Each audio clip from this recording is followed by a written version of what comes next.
What's up guys, KG, Rough to Be Rough TV. We're back with another exercise tutorial today. And today we are talking about the almighty push-up. So don't click away because we are going to cover every variation of push-up known to man, okay? So I'm gonna get right into it. For you beginners, listen in, okay? So we're either doing knees or an elevated push-up, because the whole idea is getting full depth, is getting as much depth as possible. And if you guys are taking a look at my elbow position, you can see that my elbows are relatively tucked close to my body, my shoulders are back and down, and my chest is open. What you don't want to see is your arms winged out like this and doing a face push-up. So I'm going to show you what not to do. A lot of people that are first starting in their push-ups, they'll go to their knees, which is totally fine, but then they stick their ass out and then they do this. The elbows flare out, and this just looks like garbage. So what we want to do is walk the knees back and take a look at my hips. I'm going to rotate my hips down so I can tuck and squeeze my glutes. That's tucking and squeezing my glutes. This is untucking. So we don't want that heavy arch to our low back. Tuck and squeeze. Now if you look at my elbow pits, you don't want your elbows to flare outward, okay? So I'm going to do a little external rotation. External rotation here. That's going to put the elbows in a good position to press, and everything will pivot on my knees. So hips tucked, elbow pits out, and then you're gonna lead with your chest and let your face fall towards the ground. Shoulder blades stay pinched together, nice and steady. Remember, we don't want the elbows flaring wide, and we don't want our butt up. So we want our body nice and flat. Okay, so that's the knee push-up. Remember, everything is pivoting on my knees. So my whole body stays as one as I go through the push-up. Okay, so, and we also want to get full depth, as deep as we can go. I like to get people almost touching the ground and then able to drive up. So the second variation for you beginners is going to a raised surface. We're going to set our palms up, wide base with our feet. Make sure that we're tucking our hips. Let's look from the side here, love, real quick. So take a look at the low back. My low back is heavily arched. We want to get rid of that by tucking our hips under and then squeezing your glutes. Get a close up on my ass. Like look right into my butt. So this is my butt untucked. And this is me tucking and squeezing. Now my butt's tight, not tight. Tight, not tight. So I'm gonna tighten my glutes, elbow pits turned out, shoulder blades down, and then aim your chest for the side of the bench. So we got elevated push-up.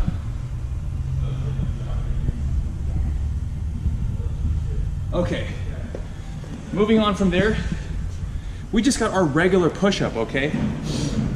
So before we mix grip, just a regular style push-up, nothing fancy. We're just up on the tips of the toes, tucking the hips. So you don't want to sag, and I don't want your eyes up. This isn't military school, so keep your chin tucked down. You need your chin in a good position. So you're not here, your chin is tucked down and in. Rotate the palms, rotate the elbows up, tuck and squeeze the glutes, and then keep the forearms vertical, nice and steady. And push. Shoulder blades stay pinched back and down.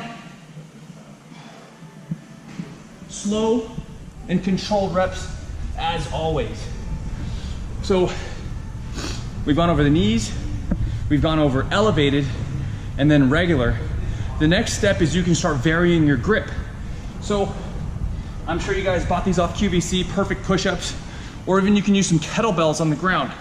It's the same exact thing. So you have neutral grip, over grip, and remember, variety is the spice of life, so be sure to mix up your exercises and your grip position. So you can go over grip, neutral, and then in some instances, you can even go supinated, so palms up, elbows tight.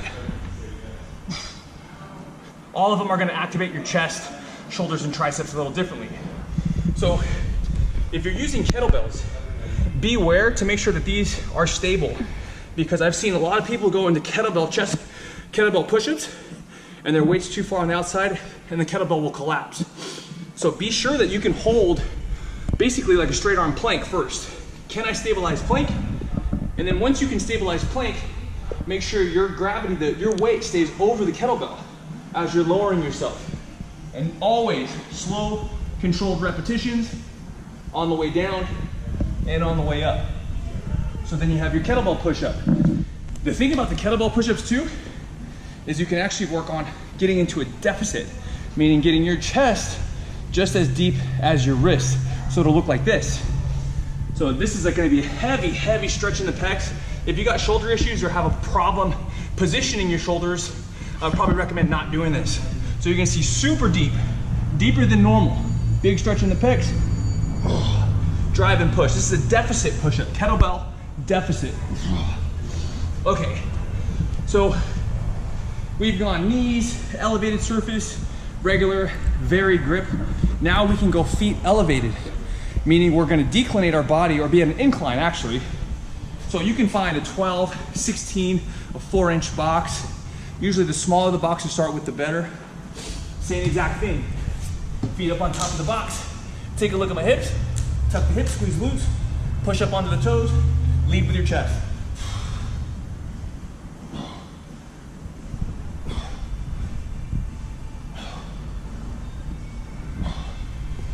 So now we got feet elevated push-up. Whoa, fatigue is setting in. Take a deep breath. Okay, so the next thing we're going to, now that we've inclinated our body, or declinated our body, we're gonna go into unstable surfaces. So unstable surfaces are, you have physio ball, or exercise ball, med ball, and then we'll go over the Olympic rings. So when you're looking at an exercise ball, you wanna have your hands like a Hadouken. So your hands are right here. Okay, and this is gonna help activate the inner part of your pecs, keep the elbows tight to the body. Wide base with your feet. You don't want a narrow base because you're gonna be rocking and swaying all over the place. So remember, hands out, and then you're gonna press into the ball. Wide base with your feet. Tuck the hips, squeeze glutes. Aim your torso and your chest for the ball. And when you press out, really accentuate, finishing through your pecs and squeezing through that chest. Obviously, we have an unstable surface, so the first time you do this exercise, you're gonna be shaking all over the place. And sooner or later, you'll find stability. Nice and slow, and press. Next thing is the med ball. Which one's lower to the ground? The med ball, right? So the lower you are to the ground, the more weight you're gonna be pushing. Obviously, the smaller the surface area as well, so it's gonna be more focal on activating the inner part of your chest. It's the same exact setup. Palms are here, like a Hadouken, and then pressing into the med ball. Get your chest directly over, dip straight down, and press. Straight down, and press. Straight down, and press. The push-ups are definitely racking up. Okay, a lot of your gyms, especially your CrossFit gyms, are gonna have Olympic rings. You wanna make sure that they're even. You can see these rings are not even. Now, if you have Olympic rings, shoulder position is important. I suggest to have your palms broken, externally rotated, because that's gonna put the shoulder in a healthy position to press. When the shoulder is out of the socket like this is a bad position. See how the shoulder's way in front of the chest?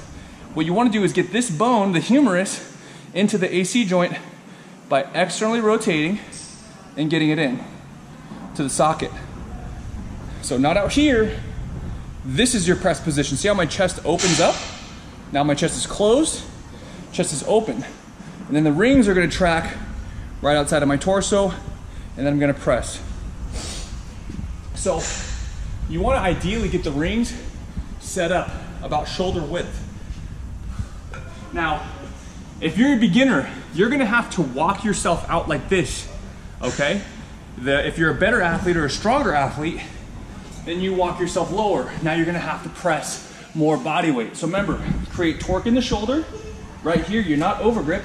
Torque in the shoulder, up on the tips of the toes, glutes are tight, elbows stay close, and then press.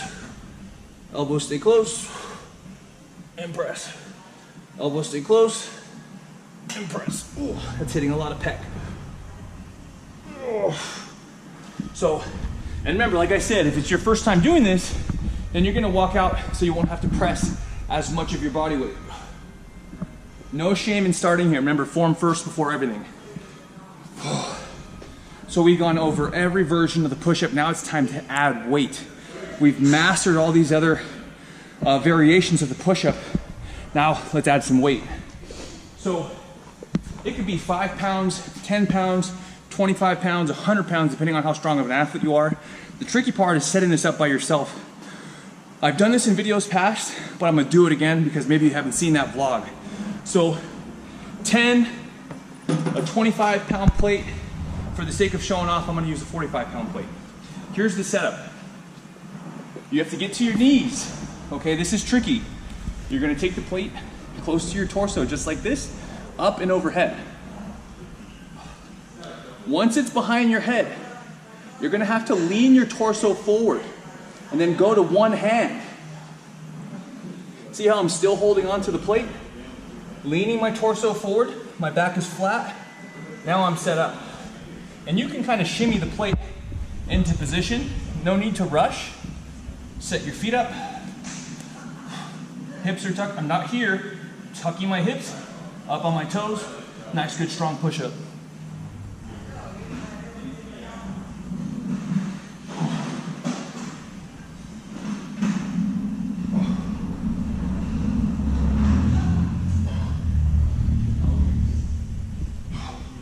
When you're done, drop your knee, drop a shoulder and an elbow,